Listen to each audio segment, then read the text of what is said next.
Grayson Grundhoefer, 365 Sports and Sic'Em365.com joins us. Paul Craig and David Smoke. Grayson, from the time you saw the early release of the 3 different colors, etc., whatever, uniforms, compared to what you felt like yesterday when you saw the new anthracite, how much of a difference between 1 and 10 would have been in your excitement meter?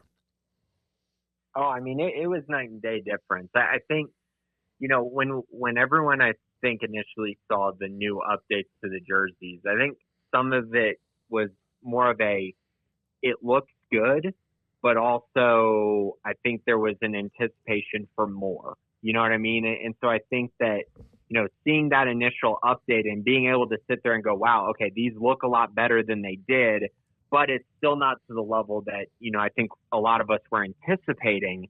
But then also, I guess I kind of knew that there was going to be another one. And obviously during the release, there was the hint that there was going to be another jersey. I was pretty surprised that they ended up doing it during the same week. I thought they might wait to do it, before a game day of some kind.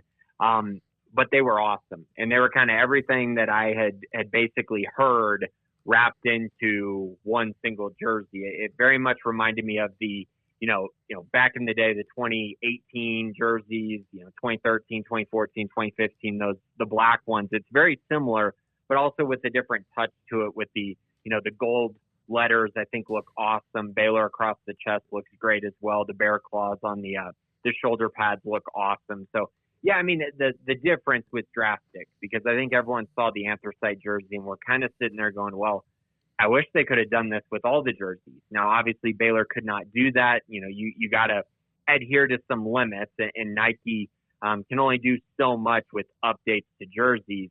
But the fact that they got an alternate that was so perfect, I think is very, very good for the program and something that I think the fan base truly is excited about. And I think that's really important coming off of what was such a tough season last year, but what has been such a productive offseason. So how does this register with recruits when it comes to uniform changes, particularly a cool alternate like they now have, which they have not had for quite some time now? So I actually think some of the recruits were able to see the anthracite jersey in particular before it was released by Baylor. I believe that there was a little bit of that going on, not a lot, but the few guys that were on campus very, very recently, I think might have gotten to get a little bit of a preview of that. And I think the reception was really good and just kind of the whole cool factor, right? That's always a big deal. Not something that I think, at least in my eyes, it's not something that changes the recruitment. It's not something that, okay, now I'm definitely going to Baylor or anything like that. But I do think it's one of those things where you show a recruit that, and they're able to put it on and wear it and things like that. It is a cool moment for them. And so I think it's more of that, not necessarily a determining factor in the recruitment. Grayson, do you have a favorite combination that you've seen? Or I guess they haven't shown combinations. I know Colt's been putting out some options there, but do you have a favorite set that is the plain, full-colored one? And what kind of combination, if any, that you've checked out would you like to see? Right. So my favorite normal one is actually the green one. Okay. It definitely gives Packer vibes, but that's definitely my favorite one of the ones that they've already released. I think Colt's done a really good job of mix and matching some of the combos. I felt like when he put out the anthracite one with the gold helmet, that one was pretty cool. I think you could do it with green as well, and I think it would look good. So in general, I think they have a lot of mix and matching to do. He also changed some of the face masks on some of them as well. So I'm curious if that becomes, more of the norm, because they really haven't done that in recent years. So yeah, I'd say, the green full set, great. The anthracite full set, awesome. And then being able to mix and match, with that gold helmet potentially, I think looks really, really good. And I think in general, they did a really nice job with the updates. They just, as you've mentioned multiple times, Craig, they just were so bland and so plain for this stretch since 2019. Even just adding a little bit of things, a little bit of nuance, a little bit of detail to the jerseys, I think it does go a long way. Well, and I talked to a couple of people yesterday in Baylor Athletics, and I wanted to know why the timeline of what they did. And I think they understood the first release earlier this week was something that really there was Nike and what Nike wanted. I'm sure the schools obviously have some play in that, but I think they kind of expected a little bit of, I don't know if the word would be blowback, but maybe disappointment or And then 2 days later, they unveil this one. Do you like the way they did that, the way they planned that, or that's what they're saying? I do love the way they did it. I mean, I mentioned to you, I really thought that they were going to wait on showing the anthracite until a game day. And honestly, I know back when they had all those jersey combos, they did a great job of rotating jerseys, but they also used the ones that people always felt like were the coolest a lot. Whether it was the black jerseys or the black jerseys with the chrome helmets, a lot of people love those, or the black matte helmets as well. I just think that there's an opportunity here now for Baylor to be able to mix and match that anthracite jersey with different helmets or different face masks.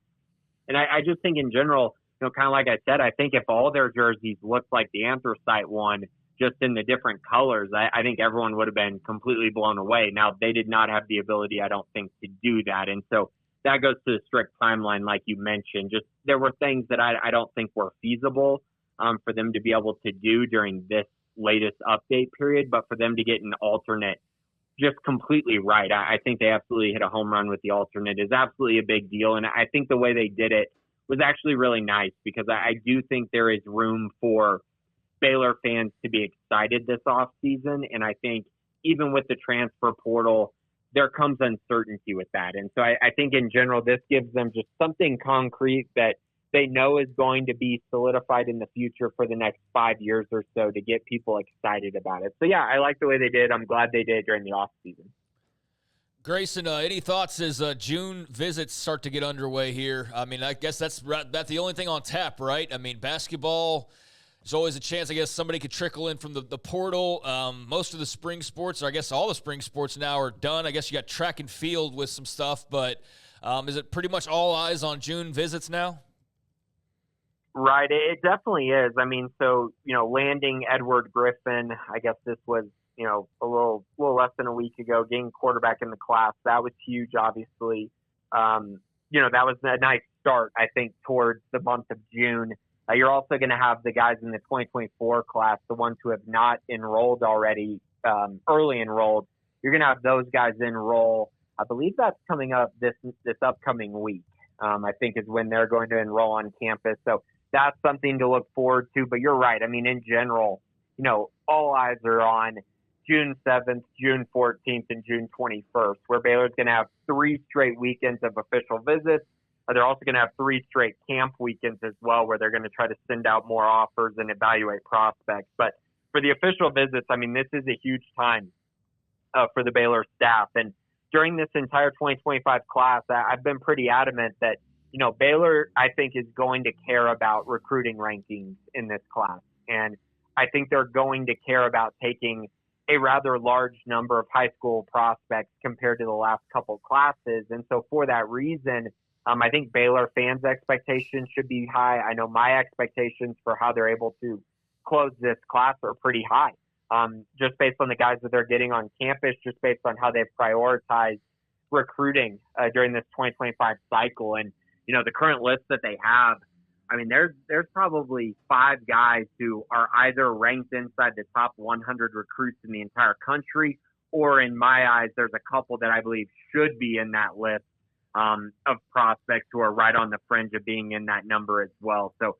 you have guys like that, of that, higher end talent, those high 4-star type guys.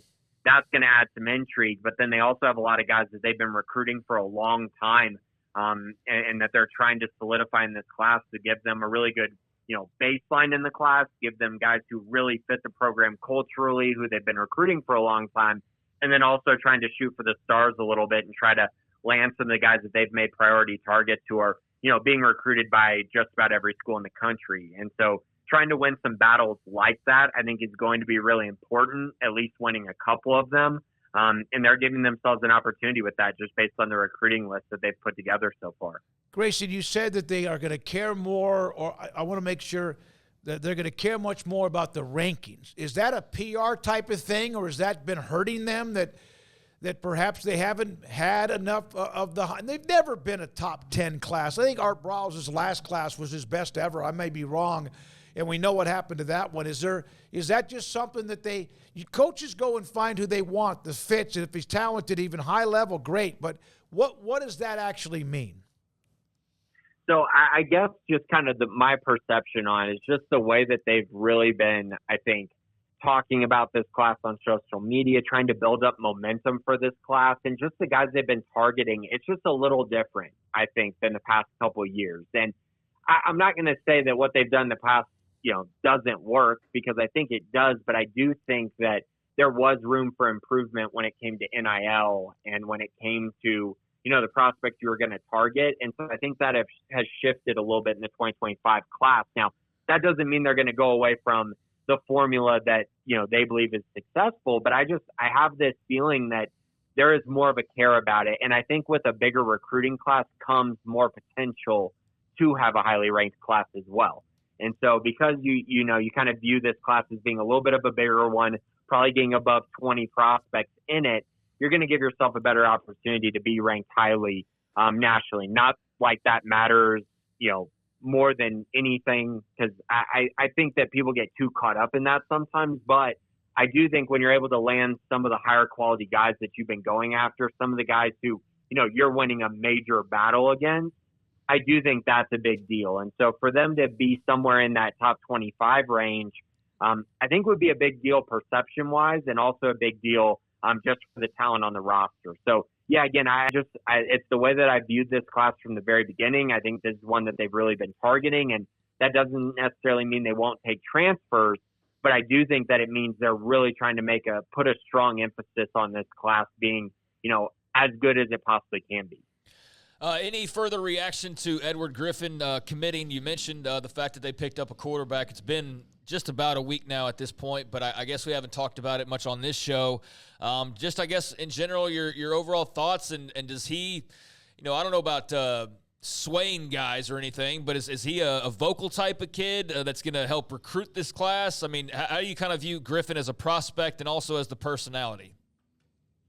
Right. So, I mean, it is interesting just because you mentioned the recruiting side. That's one of the first couple of things that he actually mentioned to me, was just that he feels like Baylor's recruiting at a really high level, and that they're recruiting guys who are going to really make the program successful. And I think, a lot of the kids that you talk to, they view this program as trending in the right direction. And I know a lot of fans kind of aren't really on board with that, but I do think that based on what recruits have been able to see and hear and talk to the staff and learn from the team and the players on the team, I do think that recruits are responding really well to this idea that Baylor's going to turn it around this year. And he's the guy who's mentioned that as far as their recruiting goes and just the trajectory of the program. But yeah, I think this one's a big deal because, if you go back to last year, if y'all remember, Baylor was kind of in a weird spot with recruiting where they kind of missed on some prospects, and then they had another wave of prospects they started recruiting and missed on all of those guys. And then eventually they ended up landing on Nate Bennett and offering him and really targeted him and focused on him. And then he committed. But there was a stretch in there where they were really struggling recruiting quarterbacks in that 2024 class. And so for them this year to lose Adam Schobel and have that big loss, but then turn around a month later and the first guy they offered, the first guy that they truly target and go after, they're able to get a commitment from him. I think that's a big deal. And, I mean, this guy was the District 6-6A MVP. He led Coppell to a 12-1 record. I mean, they were really successful on the field in large part because of him. Extremely accurate. And I think the biggest thing with him that really stands out to me is just this spring, he's taken another big step forward. So this was his first year being the starting quarterback at Coppell full time. He had a really, really good year, but he's followed it up with a really strong spring where he's been really good in 7-on-7, went to the Elite 11 regional and won the accuracy challenge with ease at that as well against some of the top quarterbacks in the country. And I think for that reason, it's really stood out to the Baylor staff. So for them to get a guy that really they focused on, right after Adam Schobel, I think speaks volumes about the kind of prospect they view him as and the kind of prospect, that they think they're going to get and the culture fit as well. You talk to these players who commit or are being recruited by Baylor a lot. And we used to, and you know this, Grayson, we would get players who made commitments, and it just got to the point where there were so many decommitments, and everywhere. All the programs deal with it. And then the high school, the transfer portal with college. My question about Griffin, do the quarterbacks who commit to Baylor understand the PTSD that still might exist because of Austin Novosad? I really try to not ask, prospects too much about that. I know Nate Bennett, I feel like, was pretty open just about that. And I think that in large part is also because Sean Bell was still here at Baylor, that I think that probably changed some things, right? Because, Sean got a lot of, I think, blowback for their high school recruiting when a lot of it truly, there was nothing he could do about, the Zach Pyron situation. And then, of course, the Austin Novosad situation where, he's traveling to Oregon in the middle of the night for, a one-day official visit and then flipping. Like, there's just things that you can't really plan for. And ultimately, people can be upset about that, but would you rather have the opportunity to land a top 150 player in the country, a top 10 quarterback in the country, and have him committed all the way to the last day, and you have, the best shot possible to land the best possible quarterback? I think I think that's the better strategy. And if you just happen to miss on that, well, okay, here's the transfer portal, and you can go find a guy to make up for that loss, which Baylor has done in the past as well. So I think with Sean Bell leaving and kind of moving on, and Jake Spavital coming in, I think that's changed a little bit. And I don't think players are hearing quite as much about that. Even though I know a lot of these guys knew Adam Schobel was committed to Baylor for a long time, because Baylor was pretty honest with every quarterback they were talking to and saying, we have our guy right now. And so while we like you as a prospect, we're going to have you visit and things like that. They weren't going to offer anyone until Schobel, made his decision. Ultimately, He made his decision rather early, and then Baylor moved on to their next guy. And so I think it's more like that now. I think with Sean Bell moving to Houston, I think things have probably calmed down on that front. Thank you, buddy. Appreciate the call and time. Grayson Grundhoefer. He is Sic'Em365.com, 365 Sports Recruiting Analyst, co-host of the Bearcast, and also football analyst, too.